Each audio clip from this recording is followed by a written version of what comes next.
Et si la prochaine crise qui bouleversera l'Europe n'était pas une crise politique, mais une crise de carburant? Depuis le déclenchement de la guerre au Moyen-Orient, une vague de panique s'est emparée des gouvernements européens. Les prix du carburant explosent, atteignant des records absolus. En France, le diesel dépasse déjà les 2,10 € le litre, alors qu'il représente près de 70% du carburant consommé par les automobilistes. Dans toute l'Union, on multiplie les mesures d'urgence presque chaque semaine, mais sans véritable coordination. Au lieu d'une riposte unie, on assiste à des luttes internes, des scandales politiques, des pressions sur les industries pétrolières et une méfiance croissante envers les élites. Face à ce choc énergétique, l'Europe révèle une vérité inquiétante. Sa dépendance structurelle aux importations l'expose à des risques majeurs. Aujourd'hui, c'est le pouvoir d'achat, la compétitivité et même l'unité politique qui vacillent. Mais comment en est-on arrivé là? Voyons ensemble comment cette crise énergétique a explosé et pourquoi l'Europe semble si vulnérable. Pourquoi une crise lointaine a-t-elle un impact aussi fort sur nos pompes à essence? À première vue, le conflit entre Israël, les États-Unis et l'Iran paraît éloigné de nos réalités européennes. Pourtant, c'est bien ce brasier en plein Moyen-Orient qui piège l'Europe et fait flamber nos factures à la pompe. Car, contrairement à l'image d'une Europe énergétiquement autonome, le continent reste avant tout un immense acheteur, dépendant d'importations pour la majorité de son énergie.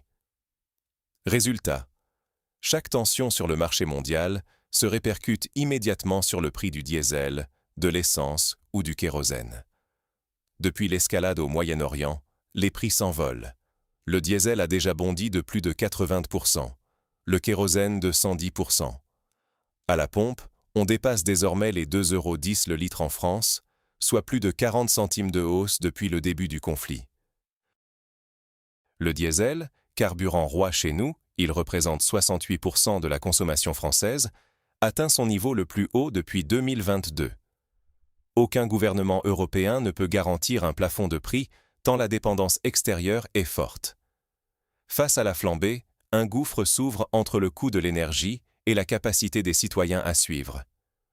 Pouvoir d'achat en chute, entreprises étranglées, colère sociale. Cette crise met à nu notre vulnérabilité collective. Dans ce contexte, quelles réponses concrètes les gouvernements européens ont-ils tenté d'apporter? Les solutions rapides sont-elles vraiment à la hauteur de l'enjeu? Regardons de plus près comment s'organisent, ou plutôt, peinent à s'organiser les réponses des gouvernements européens face à cette crise. En France, le gouvernement a misé sur une augmentation de la production dans les raffineries. Mais le géant TotalEnergies l'a reconnu. Les capacités sont déjà au maximum. Même la raffinerie récemment rachetée par la société canadienne North Atlantic à Grand Puy n'espère pas produire plus de 10% supplémentaires. Et encore, si tout va bien.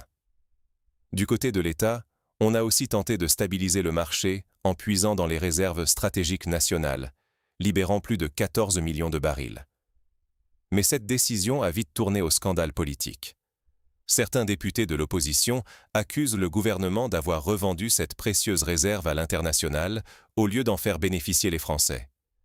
Le ministre des Finances a dû monter au créneau pour démentir tout en bloc, mais le doute persiste, et la colère monte. Ce qui aggrave encore la frustration? Le refus catégorique du gouvernement de baisser les taxes sur le carburant, alors même qu'une baisse pourrait atténuer la flambée à la pompe. Les opposants dénoncent aussi une opération habile. Acheter du pétrole à bas prix il y a quelques mois, puis le revendre aujourd'hui bien plus cher, sans que les citoyens en voient que la couleur. En Allemagne, la cacophonie règne également. Le débat fait rage autour du plafonnement des prix à la pompe. On envisage, à l'autrichienne, d'interdire aux stations-service d'augmenter leurs tarifs plus d'une fois par jour. Le ministre des Finances veut aussi obliger les compagnies pétrolières à justifier tout bond de prix. Mais l'opposition pousse en faveur d'une taxe sur les bénéfices exceptionnels réalisés par ces entreprises pendant la crise. En Espagne, l'approche est différente. Baisse massive de la TVA sur l'énergie, aide directe aux secteurs les plus touchés. L'Italie et la Slovénie essayent elles aussi de limiter la casse, mais souvent avec des mesures d'urgence jugées insuffisantes ou trop tardives. Face à cette mosaïque de réponses, l'incapacité à agir ensemble affaiblit la confiance dans les dirigeants.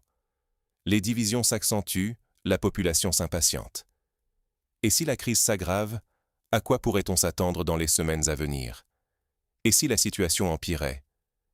Imaginez, les prix à la pompe flambent tellement que certains traversent déjà les frontières pour faire le plein, là où c'est moins cher. C'est le tourisme du carburant. Des files de voitures allemandes en direction du Luxembourg, des Slovènes qui affluent en Croatie. Au même moment, pour tenter d'enrayer la crise, la Slovaquie et la Slovénie imposent des restrictions inédites. Premier rationnement, quotas à la pompe, parfois même réservés aux résidents. Une ambiance de crise qui fait ressurgir des tensions entre voisins européens. La Commission européenne alerte, ces mesures discriminatoires risquent de fragmenter le marché unique. Mais face à la peur de manquer, chaque pays joue sa carte, quitte à s'isoler. Et ce n'est qu'un début. Si le blocus du détroit d'Ormuz persiste, les analystes évoquent un risque de pénurie profonde dès avril. Les gouvernements se retrouvent devant des choix impossibles. Faut-il protéger coûte que coûte leurs citoyens ou respecter les principes européens d'équité et de solidarité? Faut-il taxer les superprofits des géants du pétrole ou craindre que cela fasse fuir les investissements? Derrière ces débats, c'est notre quotidien qui vacille.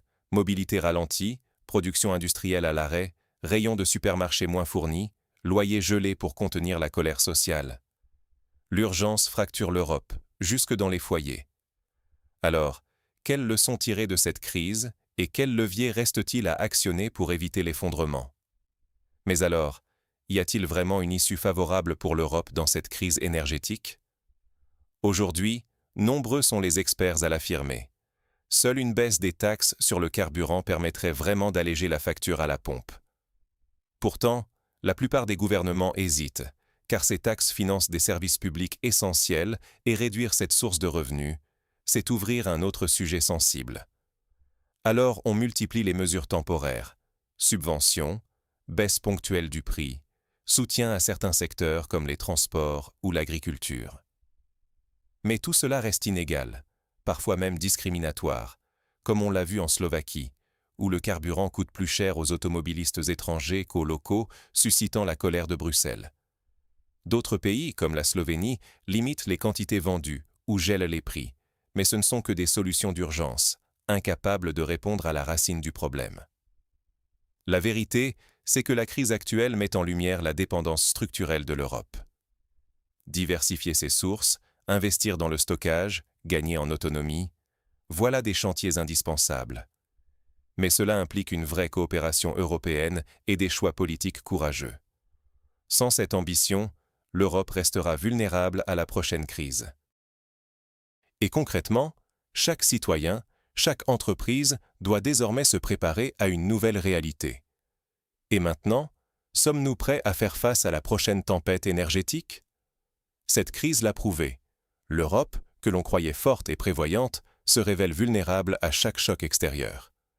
Les mesures d'urgence, parfois contradictoires comme le plafonnement des prix dans certains pays ou la limitation des ventes en Slovénie, témoignent surtout d'une improvisation générale. Pendant que les gouvernements rassurent sur les réserves, la réalité, c'est que rester passif, c'est accepter de subir la prochaine flambée.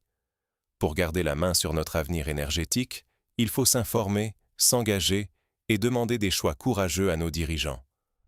Car ce qui se joue ici, c'est bien plus qu'une facture de carburant. C'est la stabilité de nos sociétés. Rester vigilant, c'est reprendre le pouvoir. À vous de choisir.